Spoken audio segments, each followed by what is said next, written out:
Magandang umaga po sa inyong lahat. For 4 Sundays now, baka hindi nyo ho napapansin, we have been diving deep into the Bread of Life discourse. Sunod-sunod yung kwento. Beginning at the feeding of the multitude, up to our gospel today, and then reaching its conclusion next Sunday. Lumalalim na po ba ang pag-unawa at pananampalataya natin kay Jesus sa Eucharistia, sa tinapay ng buhay, o may nagdududa pa rin? Are we truly hungering for the true food and the true drink? Sige, subukan natin ang ating mga sarili ngayon. What if, up to now, my dear brothers and sisters, Christians are heavily persecuted all over the world? And I'm not just talking about verbal attacks. Marami yan ngayon eh. I'm not only talking about vandalisms. Ginagawa yan sa US, sa mga simbahan at mga statwa natin. I'm not only talking about being contradicted in doctrine. What I mean is being killed for just being a Christian. Imagine if still today leaders of governments are actively hunting Christians down, burning them alive, and feeding them to lions, so to speak. Ang tanong, would you still be a Christian? Halimbawa, if at gunpoint you are told you have to renounce your Catholic faith, then your life will be spared. Would you renounce the faith? Ang hirap imagine, ano? It's hard to imagine. Being in the position of martyrs before us, who shed not only their blood for the faith, but they shed their blood for what the pagans called the piece of bread. Just a piece of bread. It's really hard to imagine. Pero marami ho tayong mga santo at mga martir na namatay para lamang sa tinapay na ito. In the year 275, kilala niyo ho ba si Saint Tarcisius? Si Saint Tarcisius, when there were Christians who were condemned to die to the Colosseum, at the Colosseum, they asked for the bread, for the Eucharist. At sino ang magdadala? Siyempre nakakatakot kasi pag nahuli kang nagdadala ng Eucharistia, papatayin ka. But Tarcisius volunteered. O sa mga Eucharistic ministers, yan ang kailangan nating tignan. Are we ready to die to protect the Eucharist? Saint Tarcisius volunteered, took the host, and then on his way, may nasalubong siyang mga pagano na pilit na pinabubukas yung kanyang hawak in the fear that the Eucharist would be desecrated by the pagans. He did not show them, and the mob, in their anger, beat him up and killed him. Dahil lamang yan sa tinapay. In the year 1900, my dear brothers and sisters, sino bang mga bata dito? Yan, marami akong nakita mga bata. During the Boxer Rebellion in China, there was this little girl, unnamed girl, who saw that the tabernacle in that chapel was desecrated by the Chinese soldiers. And while they were desecrating it, 32 pieces of the Eucharist fell on the ground. Anong ginawa ng bata? Every night, this little girl would adore Jesus in the Eucharist. And then she would bow down to the ground and pick the Eucharist up by her tongue. Pamamagitan ng kanyang dila. Nasa lupa na yun, ha? Dito kaya, pag nahulog, kaya niyong kunin sa inyong dila? For 32 nights, this young girl did that. And on the last night, she was caught by the Chinese soldier. And she was beaten to death. In 1957, ito naman, hamon sa aming mga pari, there was a priest in Hungary, Father Brenner, who was called to give the anointing and the final Eucharist or the Viaticum for a dying man. Pero yung tawag na iyon, prank, it was a lie. The priest was being set up by communists, revolutionaries in Hungary, who were trying to suppress the Catholic faith. Along the way, when Father Brenner was going to that call, he was attacked and he was stabbed 32 times. His body was found the next day, still clutching the Eucharist in his hands, refusing to give it up. Now my question, my dear brothers and sisters, why would they die for just a piece of bread if it's not important? Why would they die for it if it's not worth dying for? Why would they die for it if it's not Jesus? From the beginning of Christianity until now, our faith never changed. We still believe, and we believe firmly, that Jesus is really, truly, and substantially present in the Eucharist. Countless men and women have offered their lives for it. In partaking and defending the bread of life, they have gained life worthy of eternal life in the next. Sabi ni Jesus sa ating Ebanghelyo, Amen, Amen. Kapag sinasabi niya yung mga salitang yun, ibig sabihin, makinig kayo, importante ang sasabihin ko.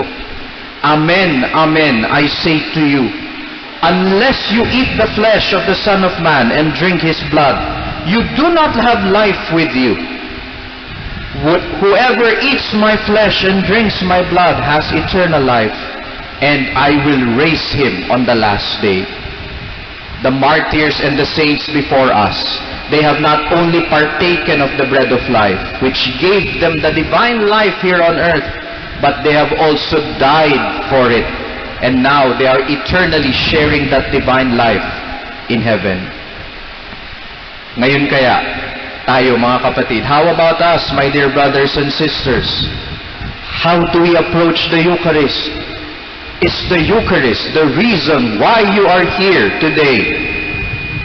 If martyrs and saints cannot live without it and would rather die defending it, if angels long for this bread, they cannot partake because they are spirits, but is given to us men daily. If it is the source and the summit of all Christian life, my question is, why are we not hungering for it that much? Why are there still Catholics who take the Eucharist for granted? Why? Because of our foolishness. And fools do not truly understand the importance of what is right in front of them. Only if fools like us knew. That is why we need wisdom, my dear brothers and sisters. Wisdom in our first reading says there that she has prepared her house, she has prepared her table, dressed her own meat, mixed her own wine, and she has sent her servants to call on those who lack understanding, like us who are fools. And wisdom said, come, eat my food, drink of the wine I mixed. Forsake foolishness that you might live and advance in the way of understanding. But the question is, are we listening? Nakikinig ba tayo? Fools that we are, we hunger for food and drink that perishes. Tawag sa atin, mga patay gutom. Tama nga naman. You know why? Look at this. People will line up for days before the launch of the new iPhone just to get the new version of iPhone. Maglalagay pa yan ng tent para lang makakuha ng unang release ng mga gadgets. But you will never see them have the same enthusiasm and sacrifice when they are told, tara, linggo ngayon, magsimba tayo. Marami sa atin yung ganun, kailangan pampilitin. Hala, gising ka na anak, magsisimba na tayo. Ayoko. Mamaya na. Nako. Baka isa tayo doon. People will patiently wait online for sought-after concert tickets. Magpupuyat yan para makakuha ng ticket sa isang concert. Halimbawa, si Taylor Swift, pupunta pa yan sa ibang bansa para mapanood yung concert na yan. But you can barely see them awake in homilies. They could barely stay 5 minutes in Eucharistic adoration. Fools. People are willing to queue for long hours. Halimbawa, may bagong bukas na ramen house. O kaya bagong restaurant, pipila yan. 1 oras at kalahati, minsan 2 oras, makakain lang. But you will rarely see them fall in line for the communion. Foolishness. If we truly understand what God is offering here at this table, you will follow what wisdom said, and you cannot live without this bread. But no, mga patay gutom nga po talaga tayo. Hungry, consuming voraciously what the world offers. We are breathing now, yet we are dead inside. Because of the food and drink that we seek, they all perish. You know, let's all go back to creation, my dear brothers and sisters. When we were created, we were dust from the earth, molded by the hands of God. But most importantly, binigyan tayo ng buhay. How? Paano tayo binigyan ng buhay ng Panginoon? God breathed into our nostrils the breath of God, in Hebrew, ruach. And this breath gave us not only the natural and human breath that we have now. Sige, you breathe in. Follow me. Breathe in. Hello? Are you still there? Breathe in. Baka hindi na kayo humihinga, ha? Breathe in. Breathe out. That natural and human breath came from God. Pero hindi lang yan ang nakuha natin. The breath of God gave us also the supernatural and the divine breath, which made us immortals in creation. God's breath gave us both human and divine life. And so when God said to Adam and Eve, "Do not eat the fruit of the tree, for you will surely die." Si Adam tsaka si Eve, namatay ba nung kinain yung prutas? Did they die? No, they did not. After eating the fruit, they continued living, but they are called the living dead. Although they were still drawing human breath, in disobedience and in pride, they lost their divine breath. Nalagutan tayo ng hininga na nag-uugnay sa atin sa Diyos. And so all of the exiled children of Adam and Eve, lahat tayo, we were born dead, deprived of the supernatural and the divine breath. And so, Jesus, by becoming man, not only drew human breath, He chose to become man so that man can once again draw in his first supernatural breath after the fall.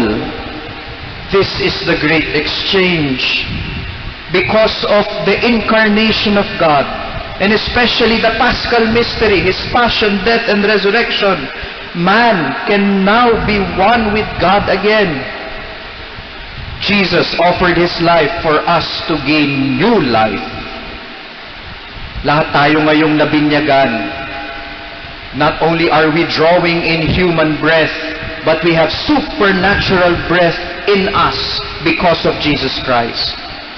And through the Eucharist, the Paschal mystery that gave us new life, it is represented and made here and now in this Mass. His life, His body and blood He offered is made here and now by the wine and the bread that we offer. Why?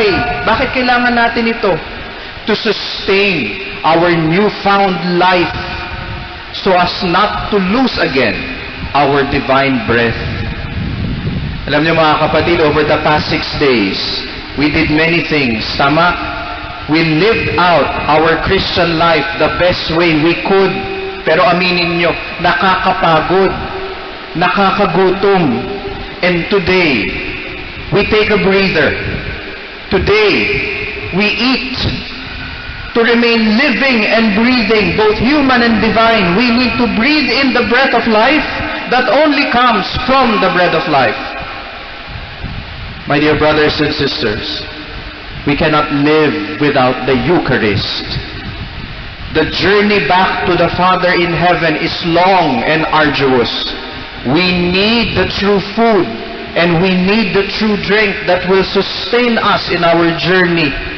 Huwag tayong mga parang patay gutom na susunggaban lamang lahat ng kahit anong ialay ng mundo. Siguraduhin natin na ang pagkain at inumin natin ang siyang magbibigay buhay sa atin hanggang umabot tayo hanggang dulo. Jesus said, "Whoever eats my flesh and drinks my blood remains in me and I in him." In the Eucharist, we remain with him. And this sustains our divine breath until the time comes when our human breath ceases and what remains is the divine breath that will take us back to the Father. Amen.